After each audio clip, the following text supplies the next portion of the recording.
بسم اللہ الرحمن الرحیم۔ السلام علیکم۔ سیرت النبی صلی اللہ علیہ وآلہ وسلم کے حوالے سے قسط نمبر 26 پیش خدمت ہے۔ کفار مکہ کا معجزوں کا مطالبہ۔ ابھی تک کفار مکہ جو ہتھ کنڈے استعمال کر رہے تھے وہ لوگوں کو دین اسلام سے روکنے کی کوشش تھی، اور یہ کہ لوگ قرآن کو نہ سنیں۔ لیکن چھٹا ہتھ کنڈا انہوں نے یہ استعمال کیا کہ وہ نبی کریم صلی اللہ علیہ وآلہ وسلم سے معجزوں کی ڈیمانڈ کرنے لگے کہ صفا کے پہاڑ کو سونے کا بنا دو، یا پھر پانی کا چشمہ بہہ نکلے، یا آسمان سے کوئی مکمل کتاب نازل ہو جائے جسے ہم خود پڑھ سکیں، ہاتھ لگا سکیں۔ یہ کیا کہ تم محمد صلی اللہ علیہ وآلہ وسلم خود اپنے منہ سے بول کر بتاتے ہو کہ مجھے وحی آئی ہے۔ ان سب مطالبات کا ذکر اللہ تعالیٰ نے سورہ اسراء کی آیت نمبر 90 تا 93 میں کیا، اور انہوں نے کہا کہ ہم تیری بات نہ مانیں گے جب تک کہ تو ہمارے لیے زمین کو پھاڑ کر ایک چشمہ جاری نہ کر دے، یا تیرے لیے کھجوروں اور انگوروں کا ایک باغ پیدا ہو اور تو اس میں نہریں روا کر دے، یا تو آسمان کو ٹکڑے ٹکڑے کر کے ہمارے اوپر گرا دے جیسا کہ تیرا دعویٰ ہے، یہ خدا اور فرشتوں کو روبرو ہمارے سامنے لے آئے، یا تیرے لیے سونے کا گھر بن جائے، یا تو آسمان پہ چڑھ جائے اور تیرے چڑھنے کا بھی ہم یقین نہ کریں گے جب تک کہ تو ہمارے اوپر ایک ایسی تحریر نہ اتار لائے جسے ہم پڑھیں۔ اے محمد صلی اللہ علیہ وآلہ وسلم، ان سے کہو پاک ہے میرا پروردگار، کیا میں ایک پیغام لانے والے انسان کے سوا اور بھی کچھ ہوں؟ اب سوال یہ پیدا ہوتا ہے کہ اللہ تعالیٰ نے نبی کریم صلی اللہ علیہ وآلہ وسلم کو یہ معجزات کیوں عطا نہیں کیے؟ ہو سکتا تھا کہ کفار مکہ اسلام لے آتے، اور ان مطالبات کے آخر میں اللہ تعالیٰ نبی کریم صلی اللہ علیہ وآلہ وسلم کو یہ بھی کہہ رہے ہیں کہ ان کفار سے کہہ دو کہ اللہ کی ذات پاک ہے اور میں صرف ایک انسان اور اللہ کا رسول ہوں، مطلب میں جو بھی کہہ رہا ہوں وہ اللہ کے حکم سے ہے، میں خود اس سے کوئی اختیار نہیں رکھتا۔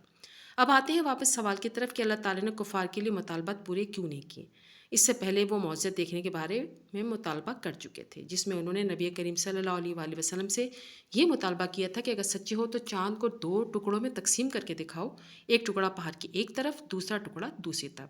تب نبی کریم صلی اللہ علیہ وآلہ وسلم نے اللہ تعالیٰ سے دعا کی تھی، جس کا ذکر قرآن میں سورہ قمر 54 کی آیت 1 تا 3 میں کیا گیا۔ قیامت کی گھڑی قریب آ گئی اور چاند پھٹ گیا، مگر ان لوگوں کا یہ حال ہے کہ خواہ کوئی نشانی دیکھ لے منہ موڑ جاتے ہیں اور کہتے ہیں یہ تو چلتا ہوا جادو ہے۔ انہوں نے اس کو بھی جھٹلا دیا اور اپنی خواہش نفس ہی کی طرف پیروی کی۔ ہر معاملے کو آخرکار ایک انجام پر پہنچ کر رہنا ہے۔ یہ معجزہ دیکھ لینے کے بعد کفار مکہ نے منہ پھیر کر مڑ گئے اور کہنے لگے یہ تو محمد نے ہماری آنکھوں پہ جادو کر دیا ہے، جس کی وجہ سے ہمیں چاند 2 حصوں میں تقسیم نظر آ رہا ہے، اور پھر ایمان نہیں لائے۔ اب کچھ لوگ یہ کہہ رہے تھے کہ جادو سارے لوگوں پر تو نہیں ہو سکتا۔ خیر کفار مکہ پھر بھی ایمان نہیں لائے تھے۔ دوسری وجہ یہ تھی کہ نبی کریم کا سب سے بڑا معجزہ قرآن بذات خود ہے، اور قرآن پاک پر اللہ تعالیٰ بار بار زور دے رہے ہیں کہ اس کو سمجھو، اس میں کھلی نشانی اور نصیحت ہے۔ اس کے علاوہ تیسری وجہ اللہ تعالیٰ جانتے تھے کہ یہ سب وہ صرف اپنی ہٹ ڈرمی کی وجہ سے پوچھ رہے تھے، ان کا کوئی ارادہ نہیں تھا ایمان لانے کا، اور ایسا ہو بھی چکا تھا جب انہوں نے چاند کو 2 ٹکڑوں میں تقسیم ہوتے دیکھا۔ اس لیے اللہ تعالیٰ قرآن میں ایک جگہ فرماتے ہیں، سورہ رات کی آیت نمبر 31، اگر بالفرض کسی قرآن آسمانی کتاب کے ذریعے پہاڑ چلا دی جاتی، یا زمین ٹکڑے ٹکڑے کر دی جاتی، یا مردوں سے بات کرا دی جاتی، پھر بھی وہ ایمان نہ لاتے۔ ایک اور وجہ ہے کہ اللہ تعالیٰ ان تمام باتوں سے بہت اعلیٰ ہے جو کفار کرتے تھے، یعنی اللہ تعالیٰ کی شان نہیں کہ ہر بے وقوف بات کا جواب دے، جبکہ وہ پہلے ہی بہت ساری نشانیاں دیکھ چکے۔ ایک اور وجہ کہ اللہ تعالیٰ جب کوئی چیلنج قبول کرتا تو ساتھ میں چیلنج دیتا بھی ہے، یعنی اگر انہوں نے پھر بھی اسلام قبول نہیں کیا تو پھر اللہ تعالیٰ کے عذاب سے نہیں بچ سکیں گے۔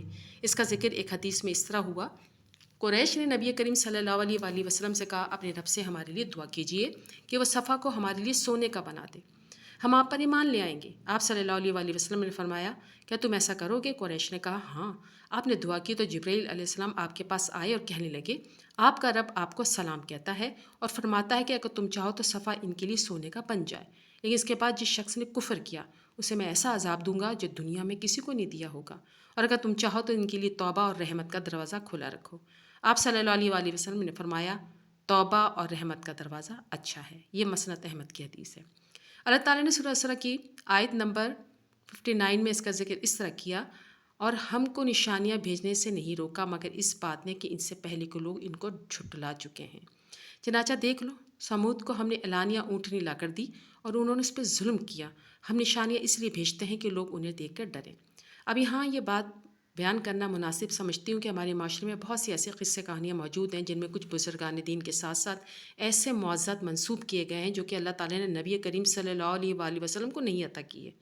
اس لیے میرے تمام پڑھنے والوں سے گزارش ہے کہ اگر ایسی کسی بھی بات پہ یقین کرنے سے پہلے یا اندھی تقلید کرنے سے پہلے قرآن اور سیرت نبی صلی اللہ علیہ وآلہ وسلم کا مطالعہ ضرور کیجیے، اور اس وزڈم کو سمجھنے کی کوشش کریں کہ کیوں اللہ نے صفا کو سونے کا نہیں بنایا، کیونکہ اللہ جانتا ہے کہ کون ایمان لانے والا ہے کون نہیں، اور جس نے ایمان لانا ہے اس کے لیے ضروری نہیں کہ سونا بنایا جائے، وہ اللہ پر ایمان لے آتا ہے، اور قرآن میں اللہ تعالیٰ پہلے ہی سب کچھ بیان کر چکے ہیں۔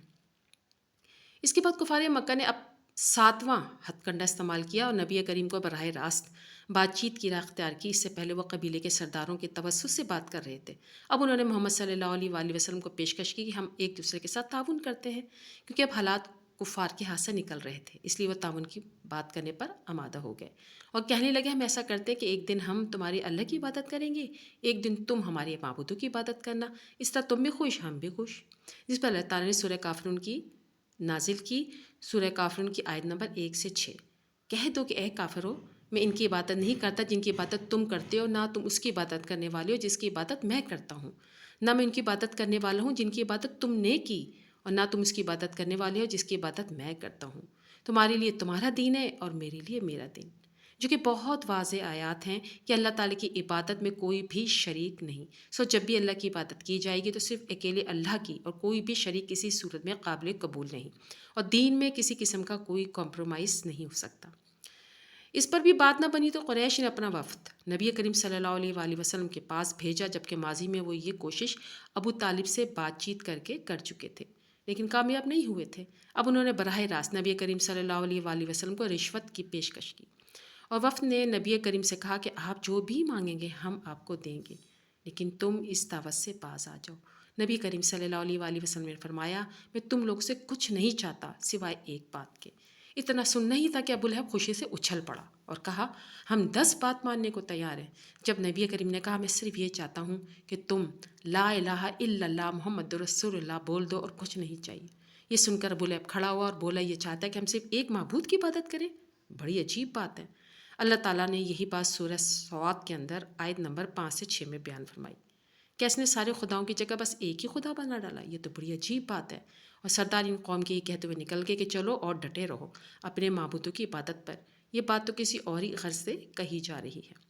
اس کے علاوہ ایک اور مشہور واقعہ جو رشوت سے متعلق ہے، جب عتبہ بن ربیعہ جو کہ بنی ہاشم سے تھا اور عبد المناف کی اولاد سے تھا، عتبہ بن ربیعہ کے بارے میں نبی کریم صلی اللہ علیہ وآلہ وسلم نے غزوہ بدر میں جنگ شروع ہونے سے پہلے کہا تھا، جب عتبہ اپنے اونٹ پر بیٹھا لوگوں کو کہہ رہا تھا کہ تم اس جنگ سے باز آ جاؤ، اس طرح تمہارے بھائی ہیں، بیٹے ہیں، رشتہ دار ہیں، اگر تم فاتح بھی ہو جاتے تو تم اپنے بھائیوں کے قاتل ہوں گے۔ تب نبی کریم نے فرمایا تھا کہ یہ بھلا مانس شخص جو اونٹ پر بیٹھ کر قریش کو سمجھا رہا ہے، اگر قریش میں کوئی اچھائی ہے تو اس کی بات مان لیں، لیکن ابو جہل نے کہا تم بزدل ہو اور بوڑھے ہو گئے ہو اس لیے جنگ کرنا نہیں چاہ رہے۔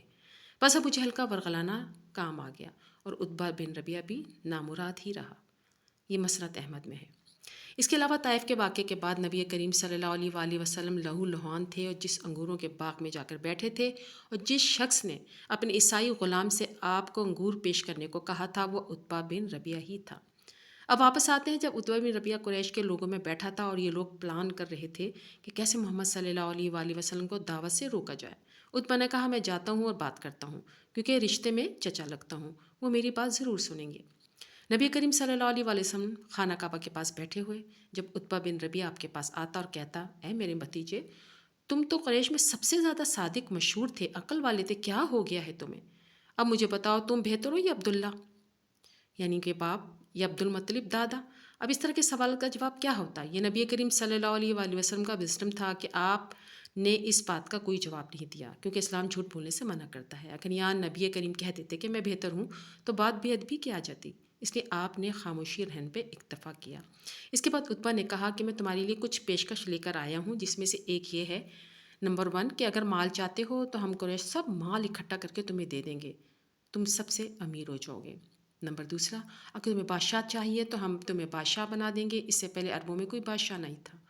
نمبر 3 اگر تمہیں عورت چاہیے تو تم جس سے کہو گے تمہاری شادی کروا دیں گے۔ نمبر 4 اگر تم بیمار ہو تو تمہارا علاج کروا دیں گے، لیکن اپنی اس دعوت سے باز آ جاؤ۔ اس کے بعد نبی کریم صلی اللہ علیہ وآلہ وسلم نے پوچھا بات پوری ہو گئی یا کچھ اور کہنا چاہتے ہو؟ عتبہ کہتا ہے نہیں بس۔ اس کے بعد نبی کریم نے اعوذ باللہ پڑھی اور سورت کی تلاوت شروع کر دی۔ عتبہ بن ربیعہ کا یہ پہلا موقع تھا، قرآن کو سن رہا تھا۔ جیسے جیسے نبی کریم آیات کی تلاوت کر رہے تھے عتبہ کے رونگٹے کھڑے ہو رہے تھے۔ لیکن جب نبی کریم صلی اللہ علیہ وسلم آیت نمبر 13 اب اگر یہ لوگ منہ موڑتے ہیں تو ان سے کہہ دو کہ میں تم کو اس طرح کے ایک اچانک ٹوٹ پڑنے والے عذاب سے ڈراتا ہوں جیسے عاد اور سمود پر نازل ہوا تھا۔ پر پہنچتے ہیں تو عتبہ کھڑا ہو کر آپ صلی اللہ علیہ وآلہ وسلم کے منہ پر ہاتھ رکھ دیتا ہے اور کہتا ہے کہ چپ کر جاؤ، آگے کچھ نہیں بولنا۔ یہ کہہ کر وہ وہاں سے اپنے لوگوں میں واپس آ جاتا ہے اور آ کر کہتا ہے کہ تم لوگ اس شخص کو اکیلا چھوڑ دو، کیونکہ جو میں سن کر آ رہا ہوں وہ کوئی عام کلام نہیں۔ مجھے ساری سمجھ تو نہیں آئی لیکن اس کے کلام میں کچھ نہ کچھ ہے جو کہ دنیا میں انقلاب لائے گا، اس لیے اسے چھوڑ دو۔ اگر عرب اس محمد صلی اللہ علیہ وآلہ وسلم کو کوئی نقصان پہنچاتے ہیں تو ہمارے ہاتھ اس سے صاف ہوں گے۔ اگر وہ فاتح ہوتا ہے تو یہ ہماری فتح ہوگی، لیکن اس نے اسلام قبول نہیں کیا۔ اب ان سب نے عتبہ سے بھی یہ کہہ دیا کہ محمد صلی اللہ علیہ وآلہ وسلم نے تم پر بھی جادو کر دیا ہے۔ ہم دیکھ سکتے ہیں کہ قرآن کی وجہ سے عربوں کو جو مقام حاصل ہوا وہ کسی اور کو حاصل نہ ہو سکا۔ باقی کی تفصیلات انشاءاللہ تعالیٰ اگلی قسط میں بیان کروں گی۔